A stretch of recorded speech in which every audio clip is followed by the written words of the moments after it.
Ladies and gentlemen, welcome back to the YouTube channel. My name is Nick from Australia, and welcome to Nick and Codys Corner Post podcast, episode number 2 of the new podcast. And as always, Cody Games PlayStation is here. Cody, how are you, my friend? I'm going well, Nick. After a successful debut for our podcast last week, number two is just going to get better, and we're going to be in for a great show tonight. It's going to be a fantastic show. We got plenty to talk about for sure. There is lots to discuss, lots of NRL news that we got to get to as well. But also, before I get to the live chat, I just want to put a question out there to everyone, and I am going to put up a poll on YouTube community tab and Instagram after the show. And the question I want to know is, when it comes to this brand new podcast that we have created, do you guys want it to be called Nick and Cody's Corner Post podcast, or do you want it to just be called the Corner Post podcast? Whatever sounds easier. Me personally, I'm starting to prefer the Corner Post podcast. I feel like it sounds a bit better, but you guys in the live chat can let me know what you think, and I'm gonna put a poll up later on, so you guys can let me know. But as always, welcome back to the show, everyone. Episode number 2. It is September 13, 2023, 8:03 p.m. on a Wednesday night. It's going to be a good show tonight. We've got plenty to talk about. Hello to the live chat. Hello to Hosea. Hello to SS Storm fan, Josh Rabbitohs 2023, William Pearson, Jason Reader is here. Hello to everyone that's tuning in. Hope you guys are all doing well tonight. Flash Red, hello. Welcome to everyone in the live chat. Hope everyone's having a good time. All right, Cody, let's get straight into tonight's agenda. We got plenty to discuss, and we're going to start off with the 60-second rant.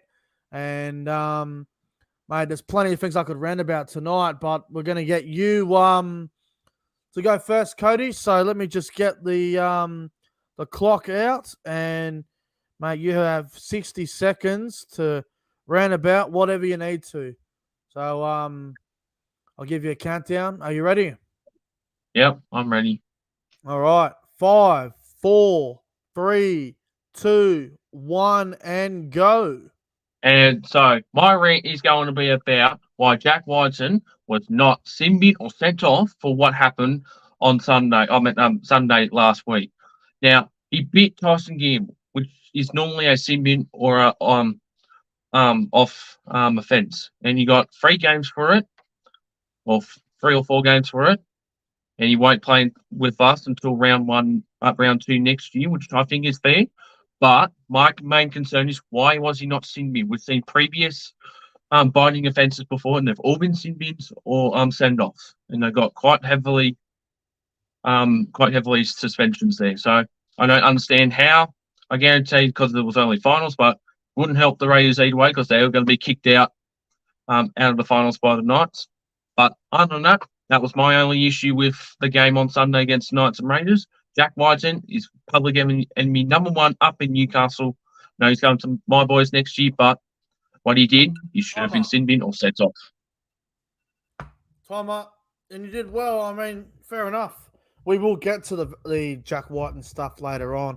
All right. I got something I need to get off my chest that I'm fucking fuming about. Righto. Let me get it. I've got it here somewhere. There it is. All right. All right, Cody, give me a countdown and I'll press the timer here for 60 seconds. All right. Are you ready? Yeah, mate. 3, 2, 1, rant. All right. So the problem I have with this, there's this guy, he's a journalist, and his name's Steve Zemeck. Now, Steve Zemeck has come out publicly on social media, and he's targeting Payne Haas. Now, Payne Haas, as we all know, quality NRL front row. He's been targeted by this journalist because Payne Haas's brother, who is not an NRL player, has nothing to do with anything. Payne Haas's brother is involved in, obviously, stuff that's outside NRL. He's been fucking talked about, and Payne Haas is the one that's getting the bad name here. Payne Haas's fucking NRL career is Payne Haas is a great player. This fucking journalist is going on about how Payne Haas is a bad, influence or whatever. Seriously, guys. This journalist, there's the 60 seconds up already. Fuck, that was quick. Steve Zemek is a fucking tool. He is trying so hard to bring Payne Haas's name down, and he doesn't deserve that. Payne Haas has got what Payne Haas does on the NRL field. It has nothing to do with Payne Haas's brother. It's fucking bullshit. It really is. Fair rant. It's bullshit. You can't just fucking bash Payne Haas because his brother has issues. Ridiculous. Anyway, that wasn't the sort of rant I wanted to get out, but you know what? It is what it is. I'll be better for it next week. That was probably one of the worst rants I've ever did, but next week will be a lot better. I'll come better prepared. But anyway, let's get into the show. And let's get into a big topic here. Oh, big topic. As everyone would know. Here we go. Valentine Holmes set to be suspended for one game and a $20,000 fine over his white bag prank. Now, if you don't know what we're talking about, a couple of nights ago on the weekend, I think it might have been late Saturday night going into early Sunday morning, Valentine Holmes was drinking some vodka cruisers and he was looking like he was having a good time. He posted a photo on his Instagram story of him holding a white bag with potential drugs in it, powder. No one really knows what it was. It could have. Val Holmes says it was a dumb prank that went wrong. Some say he was taking drugs. Whatever you want to call it. Obviously, it's a bad look for the game. For a while there, I thought Val was going to get away with this, but he's actually been he's in a bit of trouble, so he's going to be getting some sort of suspension here. So if you go on to Google and you talk about Val Holmes news, you'll see it all. Now there's new rules in place where Valentine Holmes is not allowed to get drug tested because in the off season and with the new CBA, NRL players are not supposed to be drug tested in the off season. So he did get a breach notice. He's got 5 days to reply to it, and apparently he will be fined $20,000 and a 1-week suspension. Cody, what's your take on this whole Valentine Holmes thing with the whole bag and the fine and suspension? What's your take on it, bro? Yeah, I'm quite surprised. This was something I wouldn't see from Val Holmes. He's a very quality player, one of your best players for the Cowboys, and one of the best centers in the comp. But to see him go out like this, and even if it's just a prank or stupidity, it's ridiculous. You should not do it at all in the first place. Yeah, I mean, it gives you a target on your back there, and if it would have been worse, his contract would have been torn up just like that. Do you think the 1-game suspension is fair, or do you think he should have got longer? Well, I wasn't too sure if he would get suspended, but if he was, I think 1 or 2 would have been fine. I don't think any more than that. Would be a bit overboard, but I think 1 game is fair enough.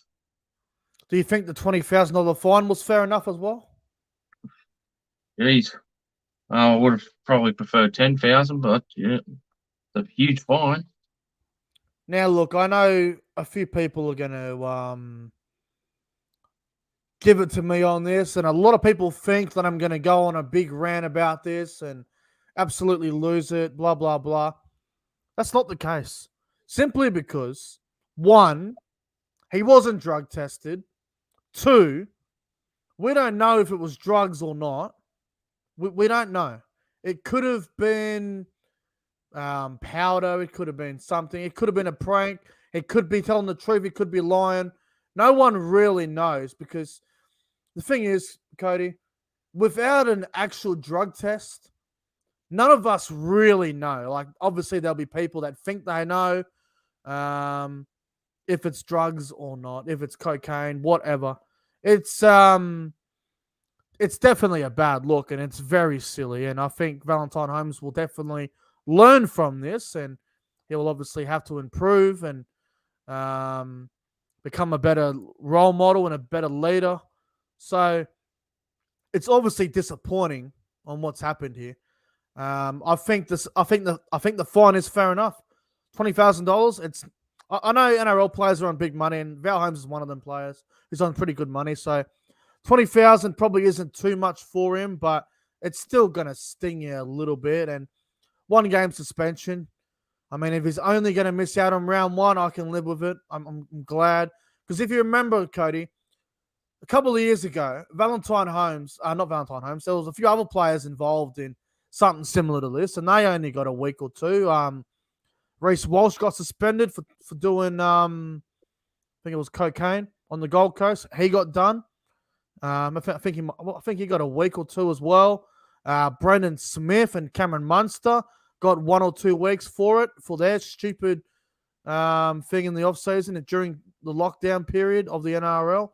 So, based off those players and what happened to them and what Val did, I don't think what Val did was as bad as what they did. I think the Reece Walsh one was definitely worse. I think the Brendan Smith and Cam Munster one was also worse because there was an actual video of them dancing on the table, acting like dickheads. So, look, he's obviously going to be suspended for a week and he's going to get a fine. But to be fair, compared to other incidents like the Brendan Smith one, Reece Walsh, Cam Munster, I genuinely don't reckon there's a whole lot in this. I don't reckon there's much in it.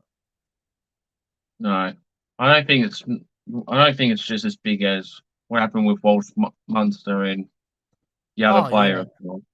I mean, they shouldn't be posting it at all. I mean, it was they should very just keep silly. it to themselves. It was very silly for him to do that. We all know it, and he'll learn. But you know what? It's obviously very disappointing on what has happened, whether it's a prank or not, whether it's a real drug or it's just fake crap, whatever.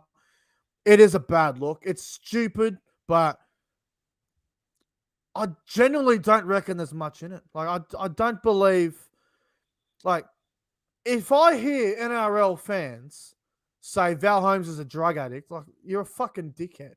There was absolutely nothing in it. How many other NRL players are in the off season right now doing it? We don't know. We generally don't know. But a lot of people take party drugs these days, and the difference is they didn't post it online. So he did it to himself, but I think he'll be fine. He'll improve. It was pretty silly, I think though. he will learn from this mistake. Very silly. All right, let's move on to the next topic now. And the Newcastle Knights head coach, Adam O'Brien, set to be re-signed for 2 more years. Cody, the news came out today that Adam O'Brien may get a contract extension for another 2 or maybe 3 years at the Newcastle Knights. It was only about 12 weeks ago that the Knights were looking for someone else, interviewing coaches like Paul McGregor, coaches like Justin Holbrook, and all these sort of people. O'Brien is going to get re-signed by the looks of it. Do you think this is a good thing for the Knights? Yeah, I think it's actually a good thing that the Knights are doing this. I mean, yeah, like we said many weeks ago, Adam O'Brien would have been on the chopping block, just like the Dragons coach Anthony Griffin. Yep. Back up the Magic Ground, but how the Knights have been and how Adam Coach has been the coach for him for the past couple of weeks, I think it's an excellent idea. I mean, why they shouldn't re-sign him? They should. Well, if you have a look at it, right, so Newcastle, Adam O'Brien's first year at the Knights was in 2020. They made the finals. They made the finals again the next season, 2021. In both years they made the finals, they finished 7th, I think, and they were eliminated by South Sydney and Parramatta. And then obviously last year didn't go to plan for the Knights, and this year they made finals again. So Adam O'Brien's been there for 4 years, and he's made 3 finals, and he's missed 1. So I think he's done a remarkable job at the Knights. I think they're a team that they're on the up, and they're going to get better and better. So I think he deserves to be re-signed for another 2 years. I think he's done a great job. Yeah, he's done an excellent job, and yeah, sure he was going to get axed of how the Knights were playing this year, but yeah, he's made plenty. He's made the last couple of finals. I mean, yeah, last year was very disappointing. He finished 14th. Not many pundits. Not many pundits put the Knights to finish in the top 8, and Adam O'Brien will be the second or third coach gone. But look where they are now. They're in the semi-finals. They've gone further than they have for the past couple of seasons. They're on a 10-game winning streak and could potentially go into their first preliminary final since 2013. They beat the Warriors on Saturday night. Yeah, I'm with you. I think it's a great thing for the Knights. I think they kind of needed to work out who their coach was going forward. I've always been a big fan of Adam O'Brien's work. I think he's a great coach. I wasn't one of them that said sack him. I thought it was ridiculous that it was even being talked about. But Newcastle fans can be happy. Like, I think what Adam O'Brien's done there has been outstanding. And I just need to interrupt as well. There is a thunderstorm about to hit here. All I can hear outside is thunder. So hopefully this storm does blow over. Unbelievable. I don't hear any thunder from my place. Come out of nowhere down here. Let's move on from Adam O'Brien and let's talk about the Jack Whiten stuff on the weekend. My God. Jack Whiten, he got suspended last night at the NRL judiciary for 3 weeks for biting. Now, Tyson Gamble did tackle him, and he did have his hand around the mouth of Jack Whiten, and then Jack Whiten bit him. And he was referred to the judiciary last night, and one of the people on the judiciary asked Jack Whiten a really stupid question, and Jack Whiten said, have you ever played a game of rugby league before or something? It was actually quite funny that Jack Whiten would say that. But anyway, he's been given 3 weeks for it. Some people reckon it should have been a lot longer. A lot of people on social media in the comment section are saying that he should have got 6, he should have got 8 weeks. Cody, what's your take on the Jack Whiten suspension? Yeah, even though he should have been sin-binned or sent off for what happened, I think 3 weeks or 3 to 4 was the right call. Because for what he did, yeah, sure, what Gamble was doing to him was not right. But what Whiten did as well, especially in a finals game where they would have won and beat the Knights, was just wrong. You don't bite players. It's simple. I don't give a shit if you've got if they've got their hand on your mouth. You don't do that. It's the dumbest thing ever. It's one of the lowest acts you can do in the game. You know, I would go as far to say biting a player is probably just as bad as an eye gouge. An eye gouge is one of the dirtiest things you can do on a rugby league field. But biting someone is also right up there for me. I'm telling you right now, Jack Whiten got off very lightly. 3 weeks for biting. He is extremely lucky. If I was in charge, I would have given him 6 weeks at least. I just don't think biting a player is it's definitely not on. And he should have got longer than 3 weeks for mine. You can't be biting players. Like, that is a very fucking dog act. I'll tell you what, Cody, if Jack Whiten didn't bite him on the hand or on the arm, say he bit him on the ear or somewhere else, do you think he would have got longer? Definitely. He would have gotten at least 6 weeks if it was on the ear. So if it wasn't the arm of Tyson Gamble, how long would he have gotten? Like, 3 weeks is absolute piss week. He should have got much longer. Yeah, he should, if it was anywhere else, it would have guaranteed minimum 6 weeks, maximum 9 weeks. Mate, I don't want to bring this up, but if that was Victor Radley, for example, who bit someone on the weekend, mate, Victor would have got fucking 8 weeks for that. With all due respect. Yeah, he because would have. the NRL have they do target players, in my opinion. Like there are players that get, treated differently because of their record, and 3 weeks. Like I still can't believe he only got 3 weeks. It should have been much longer for mine. Yeah, well, they always play Much longer. favourites at the judiciary. Fucking Oflo, dude. They always do, bro. I would have I don't know, man. I would have given him 6 weeks. I'm not sure how many weeks you would have given him, but I would have given him 6 weeks. What about you? Yeah, 4 weeks would have been my taste. Yeah, 4 I mean, weeks. yes, he's come to the Bunnies next year, but he should have gotten at least 4 weeks. He should have got longer than 3, man. Like there's no doubt about it. And look, I understand Tyson Gamble. It was very stupid of him to tackle him where he did and have his hand all over his mouth, but it doesn't excuse the fact that he fucking bit him. There's no reason for that. No. And he's not going to Vegas next year now, so he'll be back for round 2. Yeah, because I think the All-Star game will count as a 1-match ban, and probably the Charity Shield will count as the other one. I'm guessing. I thought it would count for the Prime Minister's thing or whatever that's happening in September. Nah, because I think he retired from rep footy, so I doubt it. That's true. Anyway, we'll soon find out.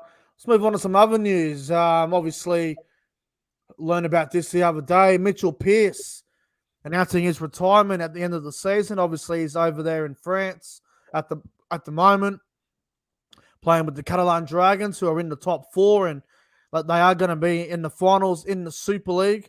Mitchell Pearce has had a very up and down NRL career. Obviously, played a lot of games at the Roosters. Then he went to the Newcastle Knights, had a good run there as well. Then he obviously has gone over to Catalans and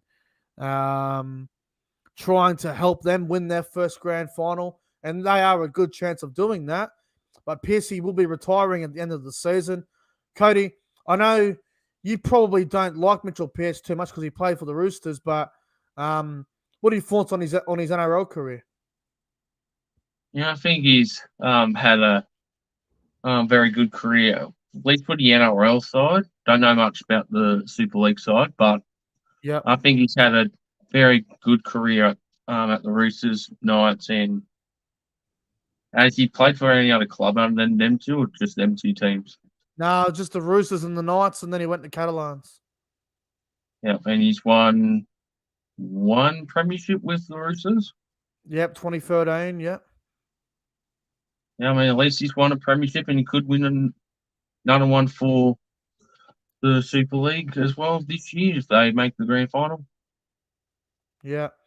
Well, look, I think Mitchell Pearce can look back on his career. He had some great moments. Obviously, he had some bad ones as well. Like, I think, obviously, winning the grand final for the Roosters in 2013 was a great moment for him. State of Origin a couple of years ago when he was in the Game 3 decider when New South Wales beat Queensland. If you remember the game where Pearce threw it to Turbo, he gave it to Fergo, and then Ferguson gave it inside to Tedesco, and New South Wales won the series pretty much with about 10 seconds to go. So Mitchell Pearce, I mean, he won 1 Origin series, he won 1 grand final. He played in a lot of big games in his career, and obviously he had some bad off-field incidents with the dog incident and whatever. But I think looking back on the career of Mitchell Pearce, Cody, I think he can be proud of himself with the career he's had. Yeah, I think he's really one of those underused or underrated players that not many people bring up, but he's definitely had an exceptional career, especially with the 100%. Roosters. 100%. And Flash Rose said 2019 series. Cheers, bro. Always get the years mixed up. But yeah, Mitchell Pearce, great career. Good luck to him, and hopefully he goes out with a bang against Catalans with Catalans in the grand final if they get there. Yep. So we'll have to wait and see.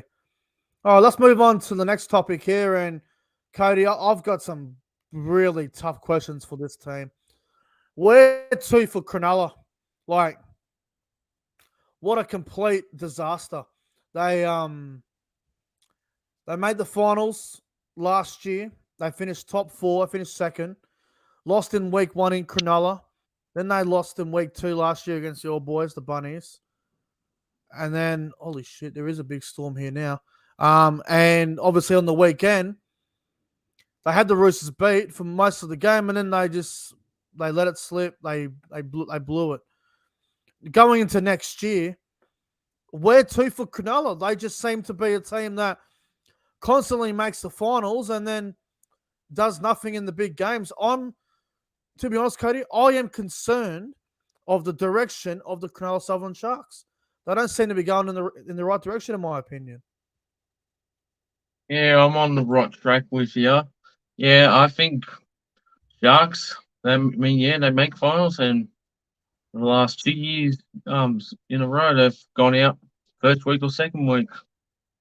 I think next year, to be honest, I think they're going to be one of the teams to miss the top 8. I'm calling that now. Oh, that's a big call.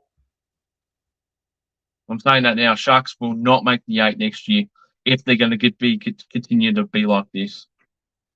That's a big call, Cody. You're going early with that.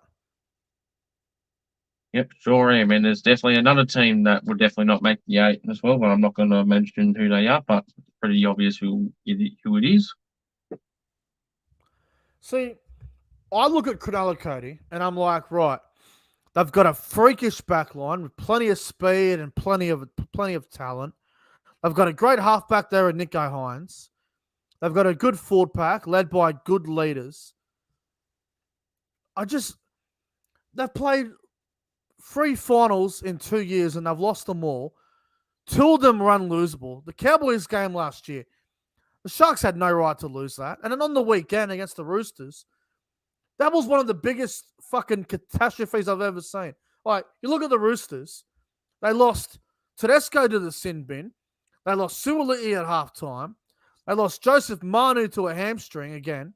They had fucking Angus Crichton and Siwa Wong playing in the centers. You had Billy Smith play the whole second half with a broken jaw, I think it was, in the end. No Hargraves as well. Like, I can't believe the Sharks actually got knocked out on the weekend. The way they lost that game was completely inexcusable. That was poor. That was so poor. And now I am questioning what direction are they going to go in. Like, does Nico Hines need a better 5'8"? Does Nico Hines need to do more for the team? Do they need better front rowers? Do they need a very dominant center to help Jesse Ramian be more consistent? Like, I understand Will Kennedy was out, and I know there was no T. Wilton, but you got to remember, look who the Roosters had out. Like, Cronulla, I am concerned going into next year. I'm not saying that they're going to miss the 8 next year, but I am bloody concerned about how things are looking there, Cody. Yeah, they've got a great squad, but seems like there's an issue when it comes to the finals. They can't win. Yeah. And the reason is, who knows? So the Sharks used to have this same problem before they won a comp, because if you remember, obviously they won the comp in 2016, but before that, every time they would make finals, everyone was like, oh, yeah, Cronulla, yeah, I reckon they'll win one final, but they'll be gone the second or third week, and that used to always happen. So, I don't know. I am concerned about the Sharks, Cody. I really am.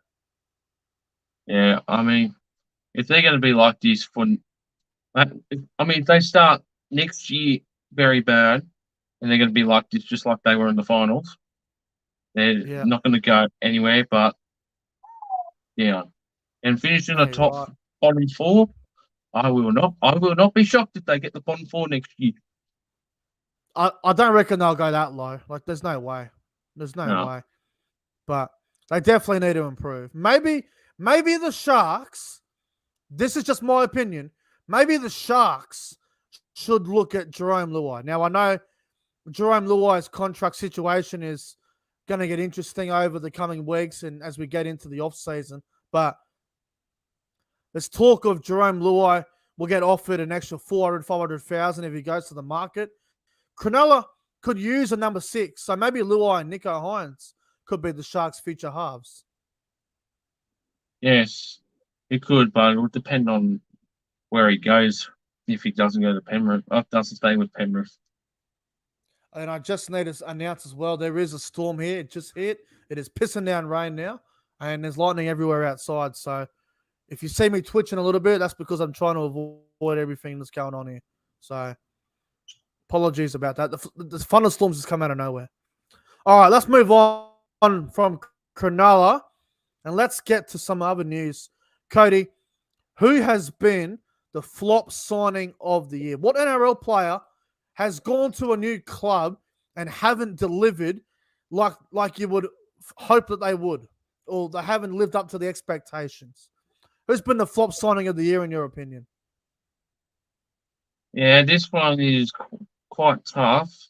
I mean, there's been many great signings this year, but coming up with one is pretty huge. If I had to go with one, even though he went to Penrith, from Penrith to the Tigers, I have to say Afro Coruscant, to be honest. Really? Yeah. Why? Or even Isaiah Papali'i. But one of them two. I've got my one. I'll get to it in a moment. Coruscant. Why do you think Coruscant has been a flop for the Tigers? I mean, I think what he's done for the Tigers this year and pretty much been the best player is outstanding, but it's just not enough for the Tigers to get better. Okay.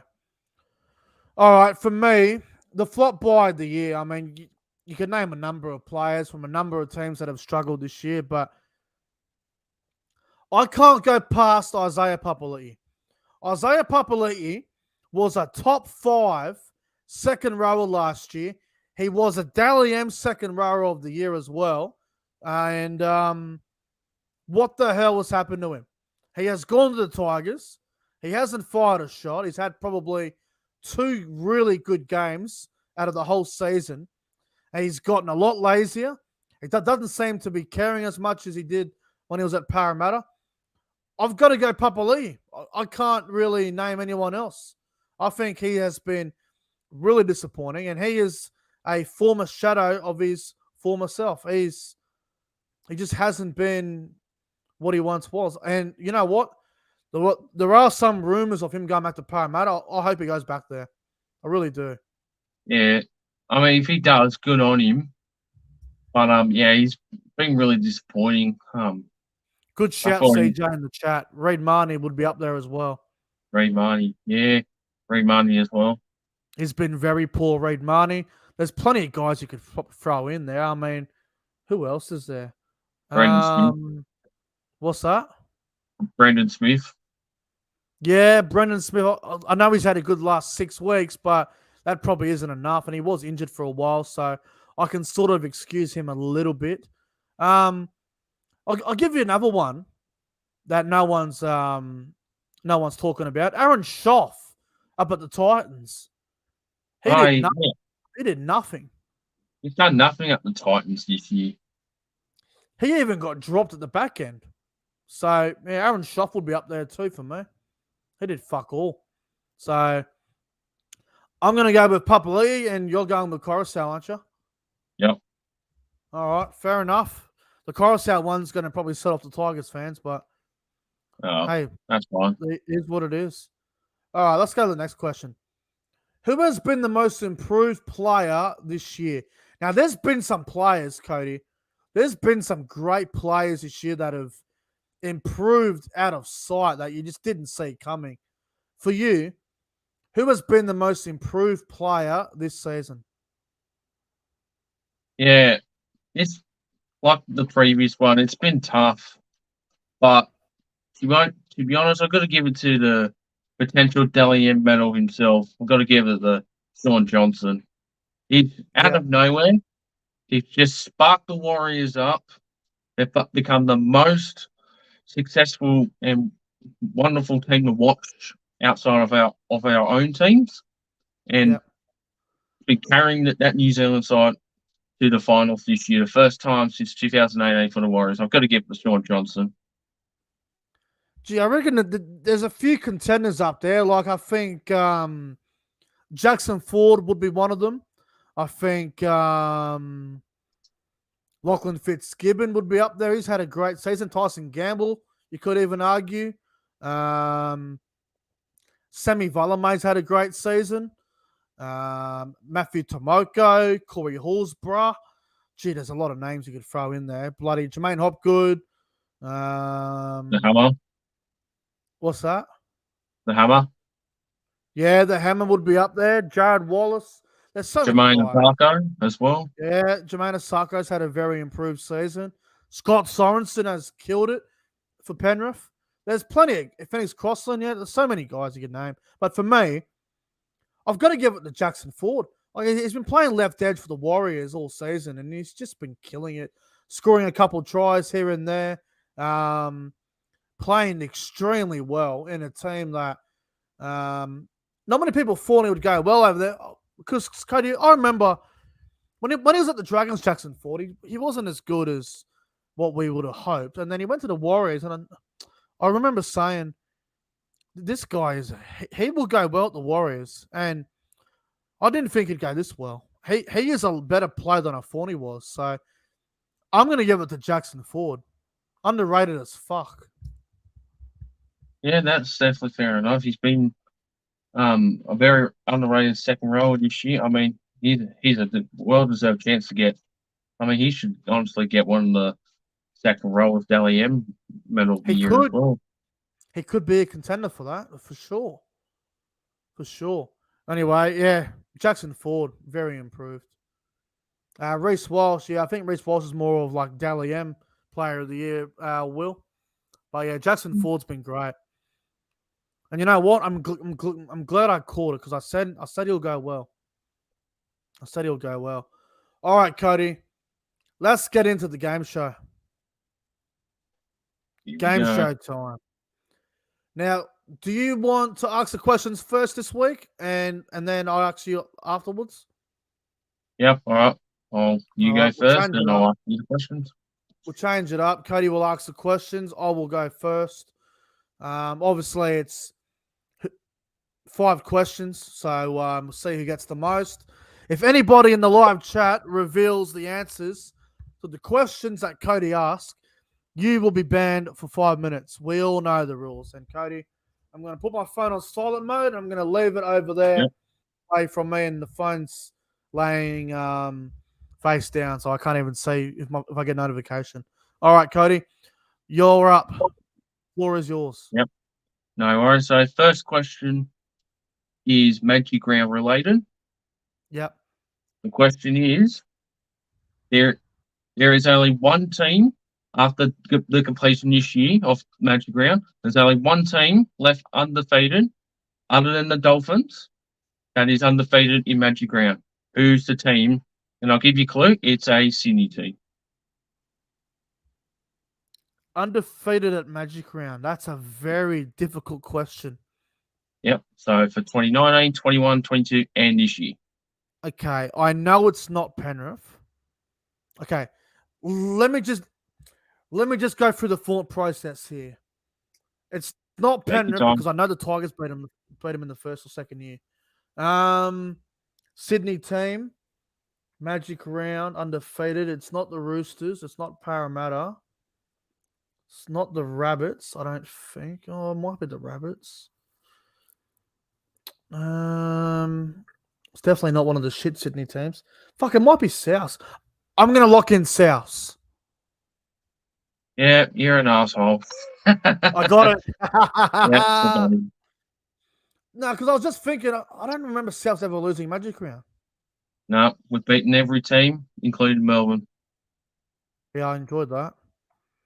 All right. Well, I'm All 1 right. out of 1. I've started well. What's the next question? Jesus Christ. All right. Number 2. Oh, I need a good one. All right. I've got one. In round. All right. In round. Oh, I didn't put any questions down. I forgot to. Ah, it's all right, bro. Just ask whatever. Yeah, all right. In. Oh, no. I answered it last week. All right. In Anzac round, Melbourne versus Warriors. Melbourne won 30 points. What did the Warriors score? 22. Yes.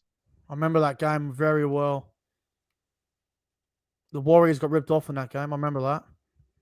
Yeah. Fucking oath. 2 out of 2. Let's go, baby. 2 in a row. All right. Oh, man, another tough one. All right. Let's go. All right. Let's go for a Super League question. All right. Who did. Oh, no. Oh, yeah. All right. Let's do it. Who lost the grand final to St Helens last year? Leeds. That is correct. Fuck. I'm on a roll here. I'm going to get all of them at the way I'm going. 3 out of 3. Come on. I want a perfect round this week. Had too many of them. All right. What's another one? All right. All right. Let's do it. All right. So another Rabbits question. In round 21, Broncos defeated us.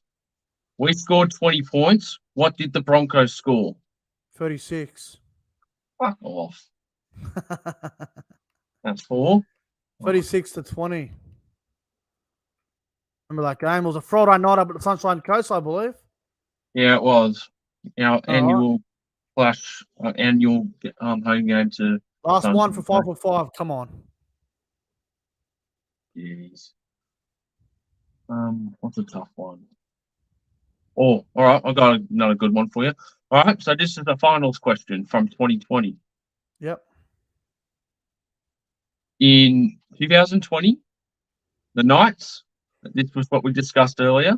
The Knights lost to the Rabbits in 2020 in the finals. What was the score?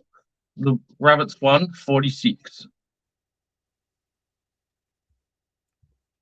Yeah, I do remember this game a little bit because I remember Newcastle at 16-0 and they did get run down by the Rabbits.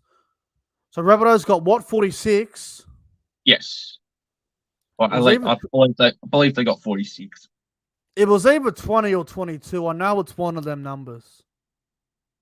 I know it's one of them. I'm just trying to remember which one. I'm gonna go 46 to 22. Incorrect. It was 46-20. Fuck! Fuck me. I should have got them all right. Fuck! 4 out of 5. That's going to be a I tough did one for me well. to do. You're gonna have to get 5 out of 5 to win, or get 4 to have a draw. Holy shit! Yeah. All right. No, for next week, we'll write down the questions. I'm getting my phone now. Fuck this. That was fucking bullshit.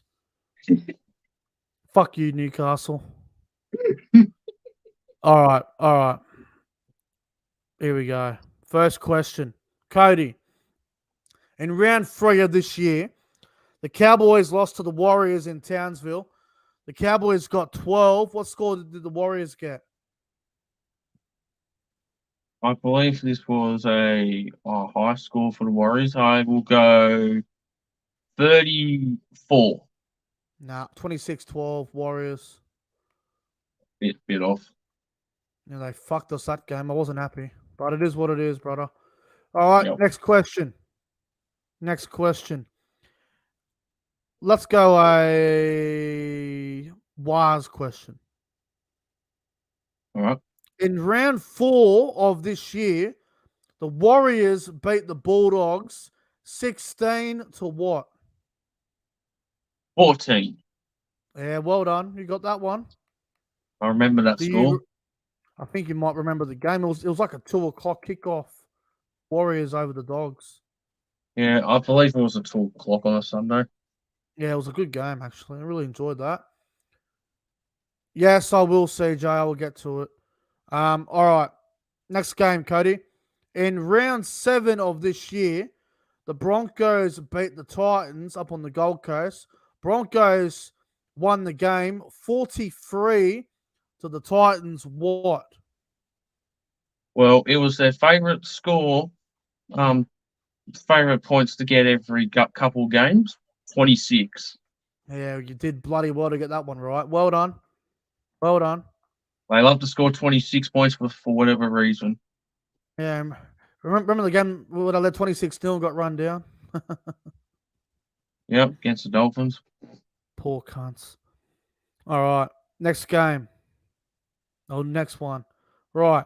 In round 12, which was an Indigenous round, the Dragons beat the Roosters 24 to what? 24.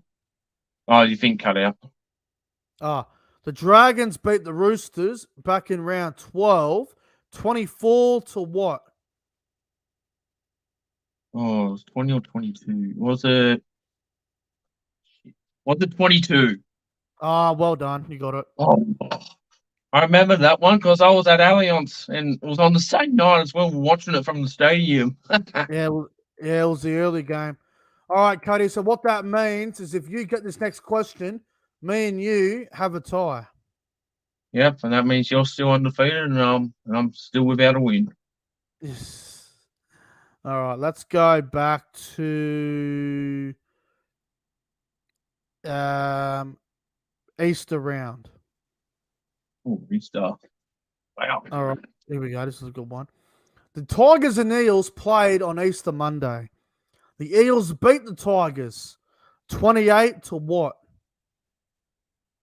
Oh, jeez. I don't. Oh, this one's a toughie.